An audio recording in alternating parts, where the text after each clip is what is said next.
যারা অঙ্ক পরীক্ষায় ফেল করেন ভিডিওটা শুধুমাত্র তাদেরই জন্য। ক্যালকুলেটর ছাড়া যে কোনো বড় ধরনের অঙ্ক করে নিতে পারবেন এই ট্রিক্সটার মাধ্যমে। জেনে নিন কিভাবে করবেন।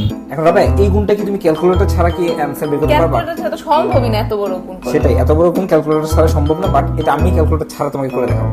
পারবাই না তুমি আমার থেকে অঙ্কে খারাপ, তুমি পারবাই না। দেখো আমি তোমাকে দেখাই পারলে কিভাবে। করে দেখো, পারলে করে দেখো কিভাবে আমি এই গুণটা ক্যালকুলেটর ছাড়া, এই যে ক্যালকুলেটর ছাড়া আমি তোমাকে গুণটা বের করে দিচ্ছি। এখানে কি আছে 5, তো কি করব 5টা লাগবে 1 2 3 4 5 লাগবে। আবার কি আছে 3, কি লাগবে 1 2 3, আবার কি আছে 1, তাহলে 1 লাগবে। 3 দেব, এখানে থেকে লাগবে 1 2 3, এই आंसर।